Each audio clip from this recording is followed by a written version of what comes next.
빌립보서 3장 20절, 21절까지 두 절을 함께 읽겠습니다. 그러나 우리의 시민권은 하늘에 있는지라 거기로부터 구원하는 자 곧 주 예수 그리스도를 기다리노니 그는 만물을 자기에게 복종하게 하실 수 있는 자의 역사로 우리의 낮은 몸을 자기 영광의 몸의 형체와 같이 변하게 하시리라. 아멘. 저 앞에 나오신 온 성도들을 사랑하고 축복합니다. 서로 인사 나눌까요? 한 주간 수고하셨습니다. 축복합니다.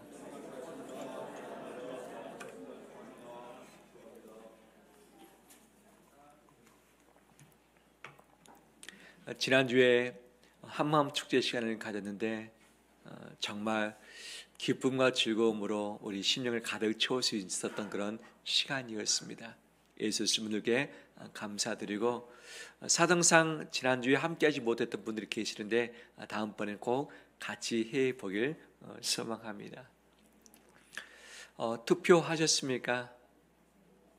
통계를 보니까 30% 이상 되신 분들이 이미 투표를 했다 그러고, 또 화요일날 하실 분도 계시고, 또는 나는 관심이 없다, 찍을 사람이 없다, 차라리 포기하겠다라고 생각하시는 분도 계실 터인데, 이 모든 투표의 과정을 통해서 새로운 대통령이 선출될 것입니다. 누가 되는가가 너무 중요하지만 저는 이것을 위해서 기도하고 있습니다. 온전한 사람은 없다. 자세히 살펴보니까 마음에 흡족한 사람도 없다. 하나님 보시기에는 어떠한가? 더더욱 그러할 수도 있다. 그렇지만 누가 됐든지 간에 그가 하나님을 더욱더 두려워하고 경외하시도록, 국민을 존중하고 사랑하시도록, 초심 잃지 않고 겸손함으로 마지막까지 갈 수 있도록 기도하고 지지하는 것은 필요하다. 네가 원하는 사람이 원치 않는 사람이 될 수 있지만 누가 되든 간에 그 된 분은 하나님의 섭리 아래 있는 줄 믿습니다. 주께서 그를 통치하시고 함께 구성되게 될 정부 조직을 위해서, 또 협력하게 될 국회의원과 또 법관들을 위해서 기도하면서 새로운 출발을 우리나라가 하시도록 마음을 모아가는 우리 되길 주의 이름으로 축원합니다. 투표할 때 무엇을 주로 보십니까? 그 사람의 인격입니까? 공약입니까? 정당입니까? 그의 어떤 삶입니까? 내 마음에 다 드는 사람은 없을 것입니다. 우리 각자마다 투표하는 데 있어서 정확한 기준이 서로 같을 수는 없는 것이죠. 하지만 이 본질적인 것은 우리가 서로 일치해야 되지 않는가? 비본질적인 것은 좀 자유를 줘야 되지 않는가? 모든 것에 사랑을 더해가는 것이, 이것이 정치 아니겠는가? 본질은 분명한데 이 본질적인 부분에서 서로 나뉘어버리고 서로 극과 극을 달리는 것이 우리나라 정치의 현 주소라 할 수 있는데 안타까움인 것이죠. 정치의 우상화도 역시 마찬가지죠. 대통령을 뽑으면 그가 이 나라를 책임질 수 있겠지, 좀 더 우리 국민을 평안하게 해줄 수 있겠지라고 기대할 수 있지만 정치가 모든 것을 장담하지 못합니다. 변질될 수 있고 바뀔 수 있는 것이죠. 또 당파성의 분열 역시 주의를 해야 되고, 권력과 강제의 유혹, 이 권력을 잡으면 내가 마음대로 모든 것을 할 수 있다고 하는 이 유혹도 경계를 해야 되고, 때로는 타협하기도 하고 무관심하기도 하는데 이것들 주의하면서 내게 주어진 우리나라의 국민으로서의 권리를 잘 행사해 가길 원합니다. 지난 2020년 미국의 대통령 선거가 치러졌습니다. 이때 당선된 사람이 누구입니까? 트럼프 대통령이죠. 기독교 교계에서도 상당히 많은 관심을 가졌습니다. 특히 복음주의 계열의 목회자들이 열심히 참여를 했는데 어떤 분은 반대, 어떤 분은 찬성하기도 했습니다. 존 파이퍼 목사님, 이 시대에 존경받는 분이죠. 그는 이렇게 말했습니다. 인격과 도덕성 결여를 가지고 있는 트럼프 내가 지지 거부한다. 그의 도덕성 가지고 나는 그를 찍지 않겠다. 이것을 공식적으로 공포를 했죠. 존 메가던 목사님은 이렇게 얘기를 합니다. 그런 성경적 정책을 가졌고 차선책도 가졌기 때문에 나는 그를 지지한다, 공식적으로 선언을 하기도 했습니다. 똑같은 복음주의, 똑같은 예수 그리스도 중심의 삶을 살고 있는 목회자도 서로 정다른 반응을 보이면서 지지 또는 철회를 하기도 했었던 것이죠. 오늘날 우린 가운데서도 특정 후보의 손을 들어주는 것 대신에 정말 그가 생명을 존중하고 있는가, 사람을 존중하고 있는가, 하나님의 피조 세계인 생명체를 정말 살리기 위해서 애를 쓰고 있는가를 보아야 되죠. 그리고 정의와 공평을 가지고 정치할 수 있겠는가. 정의와 공평은 말하지만 본인은 전혀 법 준수를 하지 않는다면 분명 문제가 있겠죠. 우리가 생각했을 때 약자를 정말 보호를 해주고 있는가, 그의 권익을 보호하고 살아갈 수 있도록 해주는가, 가정을 세워가고 공동체를 건강하게 세워가며 있어서 이것을 지지하는가. 특히 성경에서는 가정과 공동체의 중요성을 상당히 강조하고 있는데 성경적인 원리 위에 가정과 공동체가 세워지는 것이 필요할 수 있는 것이죠. 사람뿐 아니라 자연 환경에 대해서 관심을 갖고 있고 청지기로서 그 책임을 다하기 위해서 애를 쓰고 있는가. 종교적 자유를 보장하고 이 종교와 힘있게 협력할 수 있도록 지지를 하고 있는가 등 이 부분을 고려해서 판단을 해야 되죠. 하지만 제가 몇 가지 들었던 성경적 기준에 의해서 완벽한 사람은 존재하지 않습니다.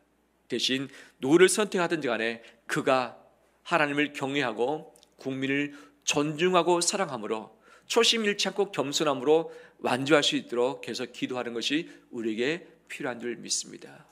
누가 됐든지 간에 이 나라의 진정한 통치자는 하나님이십니다. 하나님이 붙드시면 나라는 설 것이고 하나님이 불어버리시면 우리는 아무것도 세울 수 없습니다. 잠깐의 사람이 아니라 영원한 하나님이 통치할 때에 온전한 대한민국으로 굳건하게 서가게 될 줄 믿습니다. 우리나라 대한민국 국적 가지신 것을 자랑스럽게 생각하십니까? 아니면 부끄럽게 생각하십니까? 우리 젊은이들은 탈한국을 생각하는 자들도 있습니다. 우리나라의 미래에 희망이 없다. 차라리 해외에 가서 새로운 터전을 잡겠다라고 생각하는 분들도 분명 있지요. 그런데 객관적으로 봤을 때 우리나라는 어떤 수준에 있는가? 여러 기준들이 있지만 그중에 여권이라는 것을 가지고 봤을 때 어떠한가? 세계 200여 개의 나라가 있는데 각 여권이 있습니다. 그 여권을 가지고 마음껏 갈 수 있는 나라가 있어요. 비자를 받아야만 들어갈 수 있는 곳이 있는가 하면 비자 없이도 갈 수 있는 나라가 있어요. 전 세계에서 우리 한국이 비자 없이 갈 수 있는 나라 몇 등일까요? 2등입니다. 2등이에요. 2등. 1등은 싱가포르. 우리는 일본과 함께 2등을 달리고 있어요. 즉 대한민국 사람이라면 전 세계가 다 믿어주는 거예요. 두 번째로 얼마나 큰 일입니까? 대한민국을 믿고 있다는 것이고 우리 국민을 신뢰하고 있다는 그 증거이겠죠. 이곳에 살고 있는 우리는 우물 아래 개구리이기 때문에 여러 가지 부족함과 또 억울함과 또 가슴 아픈 일들이 분명 있기는 있지만 전 세계적인 상대적인 것으로 평가할 때 우리나라는 제2위를 랭크하고 있다는 사실, 이것을 잊지 않고 감사하면서 자긍을 갖는 우리 되길 주의 이름으로 축원합니다. 오늘 본문 바울은 이것을 말하고 있습니다. 바울은 로마 시민권을 가진 자였습니다. 이것 때문에 혜택받던 것이 참 많이 있습니다. 왜? 어디든지 갈 수 있었습니다. 그리고 이 로마 시민권을 가진 사람은 함부로 법의 재판 없이 심판하지 못하도록 되어 있고 그 다음에 때리지도 못하도록 되어 있고 붙잡지도 못합니다. 시민권이 그를 보호를 하기 때문이죠. 재판에서 고소, 기소할 수 있는 권리도 있습니다. 이 로마 시민권이 없으면 기소권도 없습니다. 기소를 해야지 내 억울함을 푸는데 기소권도 없는 것이죠. 사회적 지위와 특권을 보장받는 것이 로마 시민권이었고 당시 이동의 자유가 있었습니다. 시민권을 가진 자는 통행증이 있어서 이 로마 제국 어디든지 다 갈 수 있는 그런 자유가 있었던 것이고 정치 참여의 권리도 가지고 있었습니다. 그러면 어떻게 바울이 이것을 획득하게 되었을까? 대부분의 유대인들은 로마 시민권을 가지고 있지 못했습니다. 그가 여행했던 여러 많은 나라들, 여러 많은 지역을 갔는데 로마 시민권을 가지지 못한 자가 많이 있었습니다. 어떻게 가졌는가? 그것은 황제가 특권을 주었습니다. 어디에? 다소라는 시에 특권을 줬어요. 황제가 어려움이 있었을 때 다소 이 도시에서 이 미래 황제를 열심히 밀어줬고 지지해줬고 황제가 황제됨에 있어서 큰 역할을 감당을 했던 것이죠. 그래서 이 황제가 된 이후에 나를 위해서 애써줬던 다소 시민들을 내가 간과하지 않겠다. 다소 시민들 다 로마 시민권 줘라. 그리고 다소 시에서 태어난 모든 사람은 다 자동 시민권을 부여한다라고 해서 특별 도시로 책정을 했던 것이죠. 바울이 어디서 태어납니까? 예루살렘이 아니라 다소에서 태어났죠. 태어나자마자 로마 시민권을 그가 가지고 태어났고 이것 가지고 전 세계 여행하면서 정말 주의 일을 하면서 큰 혜택을 많이 받았고 보호를 받기도 했었습니다. 하나님의 섭리였던 것이죠. 그런데 이 바울 지금 어디에 있습니까? 로마 감옥에 있는 거죠. 황제로부터 시민권을 부여받았는데 그가 로마 감옥에 지금 구류되어 있는 상황입니다. 있을 수 없는 일이죠. 보호를 받아야 되는데 그가 가지고 있는 시민권 가지고 보호를 받지 못하는 상황 가운데 있게 되는 것이죠. 결국 재판 없이 2년 동안 그냥 붙잡혀 있다가 그냥 석방됐습니다. 하지만 지금은 재판을 기다리는 중이라서 어려움 가운데 있기도 하는 겁니다. 재판을 받고 나서 구류됐던 것이 아니라 재판 대기자로서 그냥 구류가 되었던 것이죠. 시민권자이지만 바로 이 붙들려 있는 자신을 보면서 바울이 뭐라고 말하는가? 따라서 합니다. 우리의 시민권은 하늘에, 우리의 시민권은 하늘에. 이것을 바울이 고백을 하고 있는 것이죠. 나는 지금 로마 시민권자로서 권리를 내가 다 보장받지 못하고 있고 지금 어려운 가운데 있지만 나는 두 나라의 삶을 살고 있다. 하나는 로마 시민으로서, 하나는 하나님 나라 시민으로서 내가 살고 있다. 지금 내가 비록 이곳에 고난 가운데 있지만 나의 진정한 시민권, 내 영원한 시민권은 하늘에 있다. 하나님께서 나에게 부여를 하셨다라고 확증하고 있고 이것을 빌립보 교인들에게 이야기를 해주고 있는 것이죠. 나뿐 아니라 너희도 마찬가지다. 너희 중에는 로마 시민권을 가진 자도 있고 가지지 못한 자도 있다. 가지면 좀 혜택을 받지만 못 가지게 되면 많은 불공평한 대우를 받게 될 것이다. 어려움도 겪는다.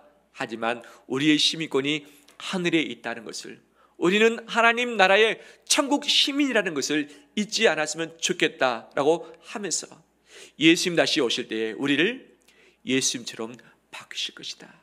지금은 이 땅에 살고 있고 로마의 지배를 받고 있지만 예수님이 다시 오시는 그 재림 때에 우리는 영광스러운 모습으로 바뀌어서 하나님 나라 시민으로서 완성해서 천국에서 살게 될 것이다. 이것을 바라보자, 이것을 바라보자 라고 권면을 하고 있는 것이죠. 우리 역시 하늘의 시민권을 갖고 있는 줄 믿습니다. 하늘의 시민권을 갖고 있습니다. 이 시민권을 어떻게 획득하는가? 바울은 태어나면서부터 다소 시민으로서 자연 획득했습니다. 다른 사람의 이해는 어떻게 되는가? 막대한 재산을 로마 제국에 바쳐서 시민권을 돈으로 사는 경우도 있습니다. 그리고 로마 제국의 군인이 되면 시민권을 100% 줬습니다. 군인 전역하고 나면 그가 평생 살 수 있는, 본인뿐 아니라 온 가족이 살 수 있는 막대한 재산을 군인에게 주었습니다. 그래서 그때 당시 군인이 최고의 신분이기도 했었고 이 시민권을 가진 당당한 자이기도 했었던 것이죠. 이것을 누렸던 것이죠. 그런데 이 로마 시민권도 한계가 있는 것이죠. 이 재산을 통해서 또는 이 군인 생활을 통해서 얻었던 이것이지만 바로 바울은 어떻게 하나님 나라 시민권을 갖게 되었는가? 하나님 나라 백성이 되었는가? 무엇으로 우리는 하나님 나라의 시민이 되었을까요? 천국 시민권을 어떻게 갖게 되었습니까? 누구 때문에? 그렇죠. 예수님 때문에. 천국 상속권은 오직 예수님께만 있었습니다. 그가 유일한 상속자였던 것이죠.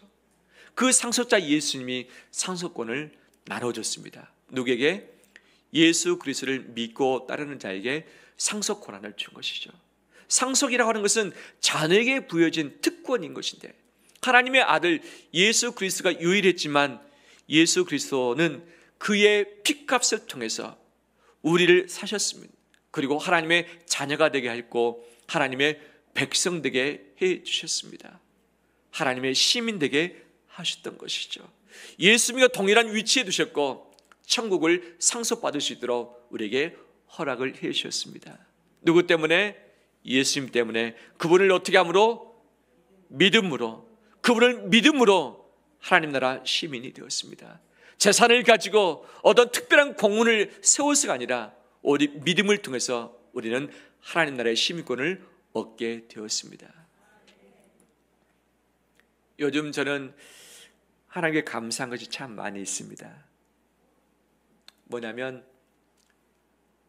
정확하신 하나님이 꼭 필요한 것을 적시적소에 허락하신다는 것을 요즘 계속 경험을 하고 있습니다.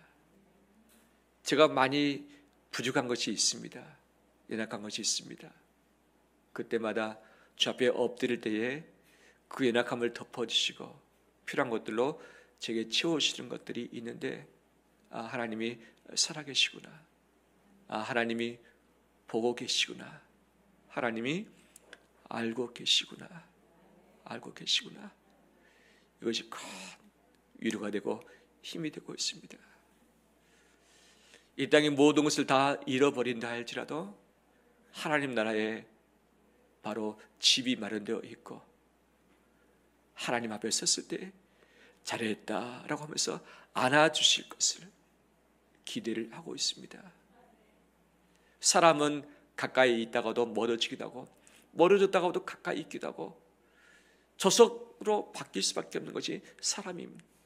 사람은 신뢰의 대상이 아니라 사랑의 대상일 뿐이다라는 메시지가 참 마음에 와닿는데, 사람은 늘 바뀝니다. 왜? 저부터 그러니까. 그런데 하나님만큼은 변하지 않으십니다. 변덕도 없으십니다. 신실하게 나를 사랑하시겠다고 마음먹을 때부터 영원히 그 사랑 변치 않으십니다. 그 사랑에서 끊을 자가 그 어떤 누구도 없다고 확증까지 해주셨습니다. 그분은 우리의 목자 되십니다. 어디로 가야 되는지, 어떻게 문제를 풀어가야 되는지 알 수 없을 때가 있습니다. 미래가 불확실할 때 우리는 마음이 불안합니다. 조바심이 납니다. 조급해집니다. 그러다 보면 실수하게 되죠. 내 인간적인 방법으로 꼼수를 쓰면서 해결해 보려고 하다가 더 엉켜버린 일들이 분명히 많이 발생을 합니다. 나를 아신 그 하나님은 선한 목자 되십니다. 나를 인도하심에 있어서 최상의 길로 가장 좋은 곳으로 인도해 가신 줄 믿습니다. 내가 머물 곳을 이미 주님은 예비해 주셨습니다. 요와 이래로 예비하셨고 임마누엘 되신 주님께서 지금도 나와 동행하고 계십니다. 내가 너희를 버리지 않고 떠나지 않겠다고 말씀하셨는데 신실하게 지금도 이것을 지키고 계신 줄 믿습니다. 만나와 메추라기로 광야 가운데 있는 이스라엘 백성들에게 채우셨던 것처럼 우리 인생을 만나와 메추라기로 매일마다 먹이시고 입혀주실 줄 믿습니다. 우리가 무방비 상태에 있을 때 사단으로부터 세상으로부터 공격받아서 만신창이 될 수도 있습니다. 하지만 하나님의 능력이 임할 때 그분을 치료하실 것이고 죄의 천군 천사를 통해서 우리를 지켜 보호해 주실 줄 믿습니다. 힘이 없어서 넘어질 때가 있습니다. 엘리야 선지자가 광야에 홀로 나가서 주님 저 죽겠습니다, 살아갈 힘이 없습니다, 두렵습니다, 삶에 낙이 없습니다 했을 때 하나님은 천사를 보내시사 그의 등을 어루만드셨고 엘리야야 일어나서 먹으라, 엘리야야 일어나서 먹으라, 너 지금 포기하면 안 된다 라고 하면서 하나님이 찾아오시사 그를 먹이시고 이렇게 세우셨고 호렙산까지 오게 하시사 그를 만나시사 재충전케 하시고 힘을 주시사 이렇게 세워주신 줄 믿습니다. 그 엘리야의 하나님이 바로 나의 하나님, 우리 하나님 된 줄 믿습니다. 홀로 광야 가운데 가서 눈물을 흘리며 답답해하며 죽겠다고 할 바로 그때에 우리를 내버려 두지 않으시고 찾아와 주시고 등을 어루만져 주시고 먹을 것을 주시고 길을 예비하시고 우리에게 산 희망을 허락해 주실 줄 믿습니다. 왜 그러는가? 우리가 하나님의 시민이기 때문인 줄 믿습니다. 하나님의 자녀, 하나님의 백성이기 때문에 우리의 통치자이신 하나님이 나를 포기치 않고 마지막까지 책임져 주시고 그랑은 선한 길로 인도해 가실 줄 믿습니다. 나뿐이 아니죠. 우리 가정을 주님이 지켜주십니다. 기도하는 가정 망하지 않습니다. 기도하는 민족 망하지 않습니다. 우리 가정은 지켜주실 것입니다. 지켜주실 것입니다. 미래의 불확실한 가운데 우리를 내몰아서 낭떠러지에서 떨어지지 말고 하나님께 다 맡기면서 승리하길 원합니다. 주님의 길 교회 머리는 예수 그리스도이십니다. 그분이 우리의 전부이시고 우리를 통치하실 것이고 우리를 선한 길로 인도해 가실 것입니다. 우리의 힘이 아니라 그 주님의 힘으로 우리를 붙잡으시고 세워가시고 마지막 때에 하나님의 귀히 쓰이는 교회로 우리를 이끌어 가실 줄 믿습니다. 우리가 하나님의 백성 천국 시민이기 때문에 결코 포기치 않고 이 은혜를 날마다 우리 모두에게 허락해 주실 줄 믿습니다. 이것이 충만될 때에 우리는 넉넉해집니다. 조급함이 사라지게 됩니다. 두려움도 작아지게 됩니다. 작아지게 되는 것이죠. 우리 교회 차량 중에 스타리아 차량이 있습니다. 반자율 주행이 되고 여러 가지 전자 시스템이 잘 되어 있어서 좀 더 안전한 운전을 할 수 있도록 되어 있죠. 특히 후진 기어를 넣으면 이 모니터에 후방 카메라가 딱 비춰집니다. 그래서 후방 카메라를 보면서 또는 이 부조음을 들으면서 후진하실 수도 있고 주차를 잘 할 수도 있는 것이죠. 그런데 언젠가부터 후방 카메라가 딱 보이면 거기에 이 비닐이 붙어서 팔랑팔랑팔랑 그러는 거예요. 후진 카메라만 딱 보면 이게 계속 이걸 떼어야지 하고 있는데 계속 시동 끄고 내리면 잊어버리는 거예요. 오늘은 안 되겠다. 오늘은 아침 일찍 교회 오면서 어디 주차해놓고 나서 이거 다 떼어나겠다. 비닐이 계속 왔다 갔다 하면 이 눈에 거스르잖아요. 잘 보이지 않을 수도 있고. 그래서 딱 파킹하고 딱 뒤를 갔습니다. 그다음에 뒤에 후면에 있는 후방 카메라를 다 봤습니다. 이 어떤 비닐이가 이게 붙어가지고 이렇게 흔들리는가 봤더니 없어요. 자세히 봤더니 실오라기 하나가 카메라에 딱 붙어있는 실오라기 하나가 자세히 봐야 볼 수 있는 아주 미약한 것이 딱 붙어있어요. 어떻게 했을까요? 제가 딱 떼버렸습니다. 어디 갔을까요? 땅에 떨어졌는지 어디 갔는지 눈에 보이지도 않아요. 아주 미약한 작은 것이 카메라 가까이 딱 있다 보니까 카메라의 시선을 가리고 거슬리게 만들고 계속 신경 쓰게 만드는 거예요. 아주 작은 것을 눈 가까이 되면 커 보이죠. 아주 큰 거라도 저 멀리 100m 앞에 1km 앞에 1000km 앞에 두면 보입니까? 안 보입니까? 안 보이는 거죠. 하나님을 내 앞에 모실 때에 다른 것들은 작아질 수밖에 없습니다. 내 미래에 불안한 것들이 무엇입니까? 내 눈과 내 마음에 거슬리는 것들이 무엇입니까? 사람입니까? 직장입니까? 건강입니까? 자녀입니까? 내 눈앞에 둘 때에 내 인생을 흔들 수밖에 없지만 하나님을 모시고 그것을 하나씩 멀리 둘 때에 아무것도 아닌 일이 되어진다는 사실이죠. 이것이 바로 주의 통치, 주의 임재 가운데 있는 삶인 줄 믿습니다. 하나님의 통치 가운데 있길 원합니다. 그분을 내 가까이 두면 그분이 커 보이고 다른 것들은 보이지도 않습니다. 하지만 그분이 멀어져 있을 때는 다른 수많은 것들이 내 눈앞에 아른거리면서 내 눈을 가려버리고 그것 때문에 인생 앞길이 깜깜해지는 것이죠. 하나님 나라의 시민으로서 살 때에 그분의 통치를 받는 것이 필요합니다. 그분의 통치는 그분을 내 앞에 모시고 그분을 주목하면서 그의 법을 준수하면서 그의 뜻 가운데 살아가는 길인 줄 믿습니다. 그럴 때 이 세상의 모든 것들은 죄 통치 아래 순복할 것이고 아무것도 아닌 존재로 전락하게 될 줄 믿습니다. 사라지지 않습니다. 하지만 멎어질 뿐인 것이죠. 말씀을 마무리합니다. 나라가 혼란 가운데 있습니다. 우리 직장 사업장도 쉽지 않은 여정을 달리고 있고 내 자식, 내 가족의 미래도 보장받지 못한 시대 가운데 우리는 살고 있습니다. 이것들이 내 안에 올 때 조급함도 생기고 초화심도 생기고 흔들립니다. 그렇지만 내가 어디에 있든지 간에 나는 하나님의 백성이고 하나님의 자녀라는 사실, 내 시민권이 하늘에 있다는 사실을 잊지 않는 우리 되길 간절히 소망합니다. 이것을 붙들고 나갈 때에 우리는 당당하게 승리하게 될 줄 믿습니다. 하나님이 허락하신 내 권리들, 하나님의 당당히 나갈 수 있고 영생을 받았고 천국을 받았고 상속자로서 많은 것을 누릴 수 있게 하셨고 성령을 우리에게 허락하시사 그분이 나를 위해서 기도하시고 선한 길로 인도해 가실 줄 믿습니다. 하지만 국민으로서 권리도 있을 뿐 아니라 의무도 분명 있는 것이죠. 우리나라 사람들에게 주어지는 권리가 무엇입니까? 권리가 많이 있는데 우리나라 권리는 인간의 존엄성과 행복을 추구할 수 있는 권리, 평등권, 자유권, 참정권, 사회권, 청구권 등이 있습니다. 국민이라면 이것을 우리가 다 누릴 수 있는 것이죠. 하지만 권리뿐 아니라 의무도 있는 것이죠. 어떤 의무가 있습니까?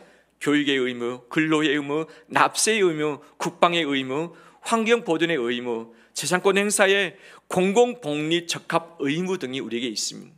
마찬가지로 하나님 나라 백성으로서 우리의 권리도 있지만 우리의 의무도 분명 있는 것이죠. 그 의무가 무엇인가? 하나님의 국민, 하나님의 시민이라면 우리 같이 할 의무들이 있는 것이죠. 가장 첫 번째는 하나님 말씀을 배우고 그 법에 순복하는 것이죠. 중법 정신 가지고 나가야 되듯이 하나님 말씀에 그대로 순종해 나가는 것이 하나님 시민으로서의 의무인 줄 믿습니다. 더 나가서 여러 가지가 있지만 중요한 것은 하나님을 대신해서 예수 그리스도를 대신해서 복음 전하며 영혼을 구원함에 있는 줄 믿습니다. 예수님이 이 땅에 오시사 십자가에 죽으시고 부활하신 것은 영혼을 구원하게 하기 위함인 줄 믿습니다. 그 사명, 그 역할을 우리 모두에게 다 맡겨주셨습니다. 새소명 축제를 위해서 영혼 구원을 위해서 애써 나가는 우리 되길 간절히 소망합니다. 저는 이거 기도하고 있습니다. 새소명 축제 6.29 이때 연결되길 원합니다. 연결되길 원합니다. 내 주변에 내 가족이 끈 떨어져 버린 연들이 많이 있습니다. 끈이 떨어져서 어디에든지 찾지도 못합니다.